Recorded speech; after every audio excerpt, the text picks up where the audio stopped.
In March, some 26.5 million people tuned in to watch the 2018 Academy Awards, a record low for a ceremony that's been losing viewers lately. In 2017, nearly 33 million people watched the Oscars, again down from 34.4 million the year before.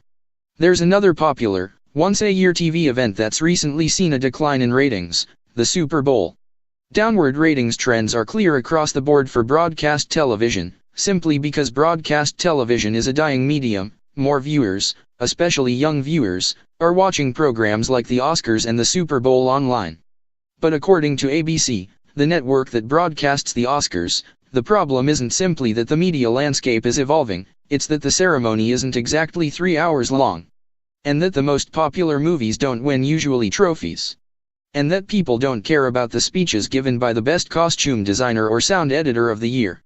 At least, that's the impression given by the vaguely defined changes announced Tuesday by the Academy of Motion Picture Arts and Sciences after a vote of its Board of Governors. We have heard from many of you about improvements needed to keep the Oscars and our Academy relevant in a changing world, AMPA's President John Bailey and CEO Don Hudson said in a statement. The Oscars' 91st edition, set to air on February 24, 2019, will run a strict 3 hours. Last year's ran almost 4, confining some of the less glitzy categories to commercial breaks. Those winners' speeches will supposedly be broadcast in montage form at some point. Along with the traditional Best Picture category, there will be a new award for Outstanding Achievement in Popular Film, the parameters of which are completely undefined. Later on Tuesday, Variety broke the news that Disney ABC had pressured AMPAs to revamp the ceremony, alarmed by nosediving numbers. ABC is a broadcast network, and it has to deal with all the particular issues broadcast networks are facing around declining ratings.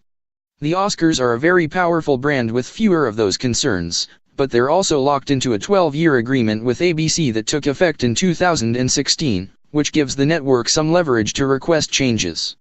Even so, no amount of lobbying from ABC can justify such a short-sighted decision, one that could have real and disastrous effects on the prestige of what remains the biggest awards show in the entertainment industry. Squeezing the show into 3 hours seems like an inefficient, and almost arbitrary, move. Why not instead start things a little earlier, like the Super Bowl does with its 6:30 p.m. Eastern Time kickoff, so that people aren't turning their TVs off at midnight? Or, failing that, if time is such a pressing issue, why not cut down on the absurd number of montages and salutes to cinema that clog up every ceremony? Either way, taking the spotlight away from the behind-the-scenes talent who make up much of AMPA's voting body, and who put so much effort into making movies, is an insulting concept. The magic of the Oscars can often hinge on the delight when a director of a short film, or a production designer, or a cinematographer gets to celebrate their win on such a massive stage for a couple of minutes. Still, the more troubling change is the Outstanding Popular Film idea, though the details of how such a category will work, or who will vote on it, remain mysterious. The Oscars have several categories for achievement in filmmaking that exist outside of Best Picture, Best Foreign Language Film, Best Animated Feature Film, Best Documentary Feature. But those exist to bring attention to formats and filmmakers who are often overlooked, whose work is harder to see, and for whom an Oscar trophy can be an immeasurable boost. Outstanding Popular Film would serve to pat Oscar voters on the back for acknowledging one of Hollywood's biggest moneymakers. It's an idea that could also end up shunting genuinely impressive works of art into a category defined primarily by commercialism. Movies on the Outstanding Popular Film slate would still be allowed to contend for the main prize. But Academy voters could easily decide that recognition in the former category is recognition enough, pushing crossover hits further down their Best Picture ballots and denying them the prestige they deserve. Already, nominees for separate categories like Best Animated Feature Film and Best Foreign Language Film are eligible for Best Picture consideration, but rarely make it to the top field. Last year, 2 Best Picture nominees, Christopher Nolan's war epic Dunkirk and Jordan Peele's horror film Get Out, grossed more than $100 million at the U.S. box office, exactly the kind of financial yardstick one might use to measure popularity. Their Best Picture nominations were highly deserved and, in the case of Get Out, especially exciting, since that movie's genre often goes unrecognized at awards shows. Dunkirk and Get Out would have been obvious candidates for Outstanding Popular Film, and as a result could have lost out on a Best Picture nod, in effect being punished for their financial success.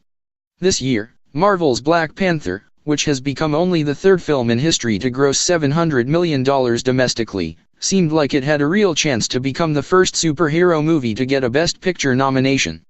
Disney was gearing up for a serious campaign. Now, that may well fall by the wayside. With an outstanding popular film, achievement weighting is a sort of consolation prize. The only upside to this new category seems to be that ABC gets a few minutes of footage that it can package better to advertisers.